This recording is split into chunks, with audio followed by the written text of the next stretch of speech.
This is part 3 of Keena Ford and the field trip mix-up. And she is on the field trip and has met Representative Thomas, and he just called her his friend. Let's continue. When we came back into the hallway, Jean was giving stickers to all the kids so that people would know we were there for a tour and not just sneaking around. Jean looked surprised and a little worried when Rep. Thomas said he was going to go on the tour too. Since Rep. Thomas knows the most about Congress, I don't know why he didn't just say this stuff on the tour instead of Jean. Maybe he made her say the tour for her own good. That is the same reason why grown-ups always make kids do stuff that the grown-ups could do by themselves. The first place we went was underground. There is a hallway that goes from the reps' offices to the Capitol, but it wasn't shiny like the office hallway. It just had lots of pipes and other people with stickers. We stood in line beside a big toy of the Capitol in a glass case. When you make a toy building that doesn't do anything and no one can touch, it is called a model. I guess they had the model of the Capitol so that if you had to wait in line for a long time underground, you wouldn't forget what it looks like on the outside. While we were waiting in line, Jean started explaining some stuff to us about Congress. She said there are two kinds of people in Congress, senators and representatives. They have different meeting spots, and only the senators get their own desks.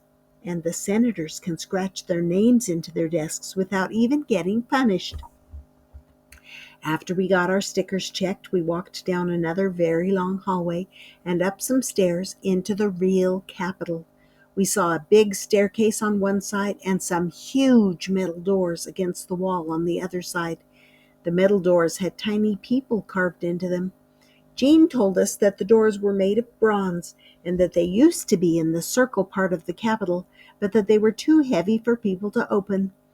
So now they are on the lower floor of the Capitol, and if you opened the bronze doors, you would just walk into the wall. We walked up another bunch of stairs into the circle part of the Capitol called the Rotunda. The ceiling had a very beautiful painting on it. It had angels and clouds and rainbows, which are my favorite things to have in a picture because they are on the cover of my new journal. The painting also had George Washington, the first president of the United States. George Washington is not on the cover of my journal, but I think I'm going to draw him on there. Jean said it took the artists 11 months to paint the painting on the ceiling. We walked around and looked at a bunch of paintings and statues. Jean showed us a painting of when the Declaration of Independence was signed. The Declaration of Independence is a big yellowy piece of paper that we sent to England to tell them we did not want them to be the boss of the United States anymore. This was a long, long time ago. In the picture, there were a bunch of guys. Two of the guys are George Washington and John Adams. And in the picture, George Washington is stepping on the foot of John Adams on purpose. I looked around for Rep. Thomas to ask him if George Washington got in big trouble for that one, but he was talking to Tiffany. I did not like it that Tiffany was trying to be friends with my new friend Rep. Thomas. "Okay, girls," I heard Jean say, "it's time to move to the next room." We followed Jean into a place called the Statutory Hall. There are many statues in that room. My favorite statue is of the first king of Hawaii. The statue is very big, and the king is wrapped up in a kind of cape. And you know what? His cape is made of solid gold. Jean said that the statue had to be in the corner of the room because it was so heavy. If they put it in the middle, it would fall right through the floor. I was going to ask Rep. Thomas why they kept putting these heavy things in the Capitol that had to go against the wall, but this time he was talking to Addie and Royanne. Miss Campbell said it was time to line up to go back downstairs so we could visit another part of the Capitol. Once again, like usual, I was stuck in the middle of the line. We were lined up at the top of a staircase. in a narrow hallway between two columns. "Be very careful on this staircase," Miss Campbell warned. "Uh-oh," I heard Tiffany say behind me. "I need to tie my shoe." "Well, step out of line and tie it," Miss Campbell said to Tiffany. "Just don't fall behind." Tiffany was going to be the caboose again. I just knew it. We walked down about 6 more steps. I was trying to be very careful, like Miss Campbell said. Addie was in line right behind me. She said, "This is the best field trip ever." Representative Thomas said I was his new friend, Addie Smith. "And I'm his new friend, Delegate Jones," Royanne said. When Royanne and Addie said those things, it made me feel a little bit jealous. I felt like I was not Rep. Thomas's most special new friend.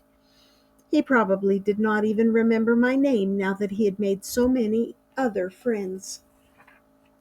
All of a sudden, I really, really needed to be the caboose. I was so sick and tired of being in the stupid middle of the stupid line.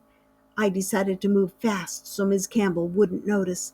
When we were about 6 steps from the bottom, I let go of the handrail and turned around super fast to run up the stairs.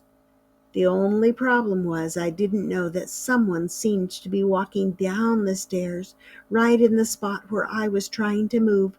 I stomped on a shiny shoe, just like George Washington, and I slammed into the person's leg because I was trying to move so fast. And that person started to wobble, and that person was Rep. Thomas. Before I knew what was happening, Rep. Thomas had fallen on his backside, and I had fallen over too. I heard Rep. Thomas say, "Oof," and I said, "Woo," and then I could feel that I was sliding. I felt my backside go bump, bump, bump, bump, bump, bump down those 6 steps. Then, boom, Rep. Thomas and I landed in a kind of a pile at the bottom of the stairs, right in front of the heavy bronze doors. I turned my head and looked up. Beside the staircase was a sculpture of the head of George Washington. I felt like he was staring right at me. I felt like he was telling me that what I had done was way, way worse than stepping on someone's foot. I looked back at the staircase. The whole rest of the line had stopped. I looked at Miss Campbell. She looked pretty shocked. My next thought was that I had hurt Rep. Thomas. I think my heart almost stopped beating. I looked at him to see if he was okay. He was kind of sitting up. "Oh my," he said. All of a sudden I could see that some tall men in uniforms were standing around us. "Are you all right, sir?" they said to Rep. Thomas. "Oh, I'm just fine," said Rep. Thomas. "What about Keena Ford?" He and the tall men in uniforms were looking at me. I'm, I started to say. Then I just started to cry again for a second time in one field trip. One of the tall men held out a hand to me. I just knew that he was going to take me right off to jail. I started crying harder. "Don't be afraid," the uniformed man said. "We just need to sit you down and make sure you are okay." Then I realized Mr. Lemon was beside me. "Are you hurt, Miss Ford?" he asked. I was crying so many tears that I started making a gulping sound, and I couldn't even answer, but I shook my head no. "Maybe we should sit down for a minute," he said. "I will go with you if you want." I nodded. Mr. Lemon told Ms. Campbell that we would meet them in the office building cafeteria later. She said, "Okay." Mr. Lemon, the uniformed men, Rep. Thomas, and I walked away from the rest of the class. Even though Mr. Lemon was with me, I felt very scared, and I felt very, very ashamed. I could not look at Rep. Thomas. I could not believe that I had knocked over the representative. He probably thought I was the worst kid in the whole United States of America. I followed the man in the uniform very quietly. He opened a door to a room with a long table and some chairs. Everyone sat down. The man in the uniform was talking to someone on a walkie-talkie. Then he pulled out a notepad and started writing some stuff with a pen. My face was frowning in a very heavy way. like there was a weight pulling my bottom lip. I finally looked over at Rep Thomas. "I'm sorry," I said, and I started crying again. "I wanted to be the caboose," I said, "and I did not listen to Miss Campbell. She said to be very careful, and I did not listen. And now I will have to go to jail," I said. There were lots of tears coming down my face, and I started gulping some more. Rep Thomas looked surprised when I said that. "Keena, you do not have to go to jail," he said. "I thought that if you hurt a representative, then you had to go in front of a judge and he puts you in jail," I told him. "But I'm not hurt," pointed out Rep Thomas, "and you didn't do it on purpose. And maybe you should just keep your place in line next time." Rep Thomas was smiling when he said that. I looked at Mr. Lemon. He was not smiling. "Keena, why did you want to be the caboose so badly?" he asked. I told him that the caboose was the best car on the train, and that Tiffany always got to be the caboose. Then I said that I felt a little bit mad that everyone else got to be friends with Rep Thomas, and I told him that I had been afraid that he did not remember my name. "Of course I remember your name, Keena Ford," said Rep Thomas, "and you can be sure that I will never, ever forget it. Did you know we had a president with the last name Ford?" "A president of the United States?" I asked. "Yes," said Rep Thomas. "Oh, that is very interesting," I said. I tried to not sound disappointed. I wanted to be the very first President Ford. "What is this room we are in?" I asked Rep Thomas. "Is this like time out for kids who are bad on the tour?" Rep Thomas laughed. "It's kind of like time out," he said. "This is a room where the Speaker of the House tells the representatives to go when they are talking too much." I looked at the man in the uniform. He had finished writing on his notepad and put it back in his pocket. "Well, sir, I have finished my report," he told Rep Thomas. Would you like for me to escort you to your office?" "No, thank you. I will walk with Keena and Mr. Lemon."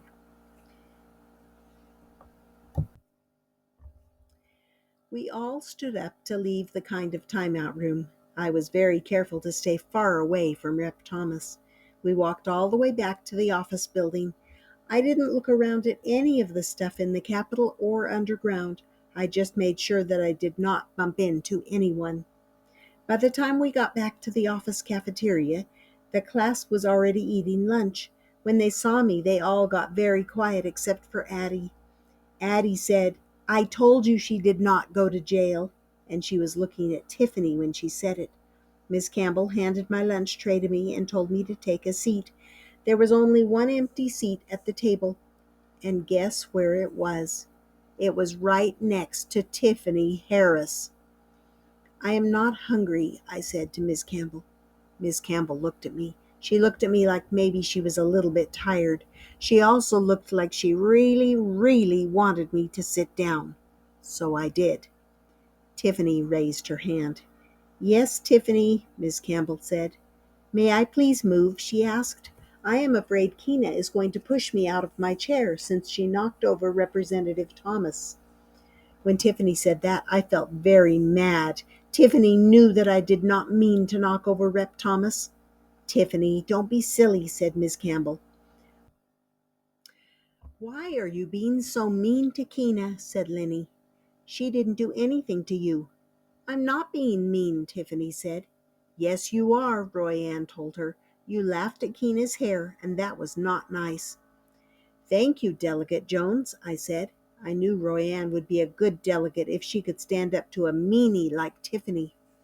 "Her hair had string in it. It looked funny," Tiffany said. Then Lenny started to say that she thought Tiffany looked like something. I think she was going to say a bad name. But when she said, "I think you look like," I said, "Shh." I did not want Lenny to get in trouble. Just then, Miss Campbell said that it was time to go. She started calling people to line up. When she called me, she said, "Keena, I would like for you to walk with me. Also, you will sit beside me on the bus." When we got on the bus, I sat in the second seat beside Miss Campbell. I knew that I had to say sorry for 3 very bad things I had done. 1. I had lied to Miss Campbell about why I had to wear my scarf. 2. I had not followed directions when she told the class to be careful. 3. I made Rep. Thomas fall down. I did not know where to start, so I was quiet for a long time.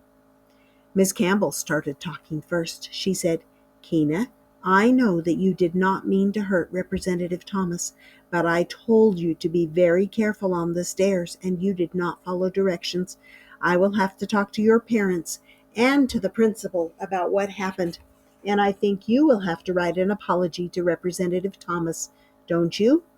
"Yes," I said. Then I told Miss Campbell that I was sorry I did not behave, and I stayed very, very quiet for the rest of the bus ride.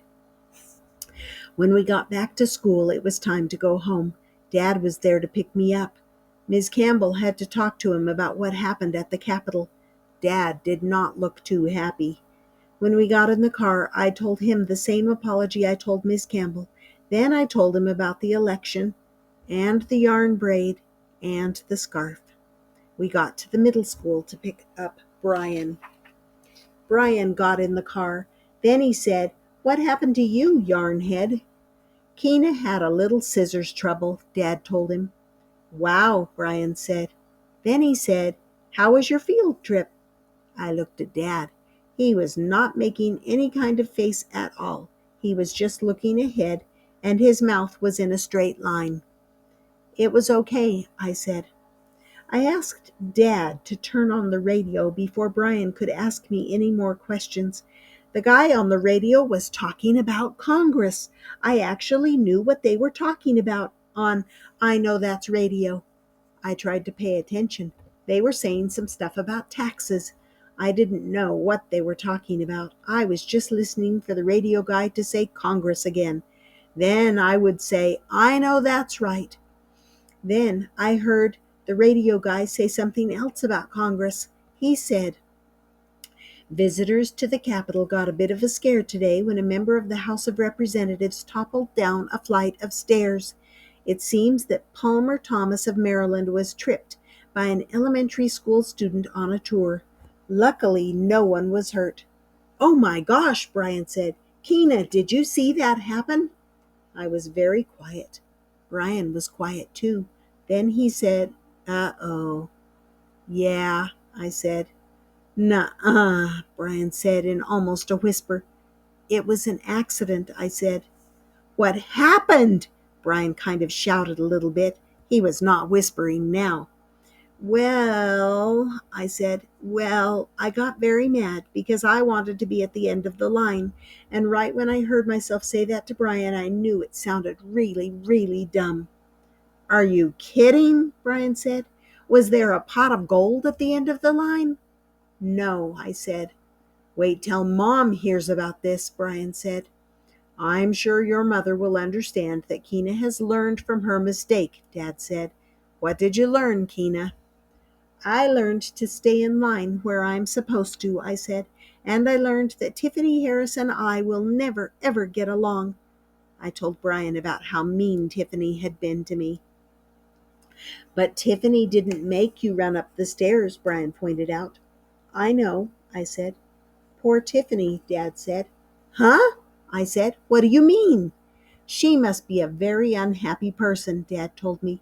"No one who is very happy would have to spend so much time making other people feel bad." I thought about that for 1 minute. "So am I supposed to let her be mean to me?" I asked Dad.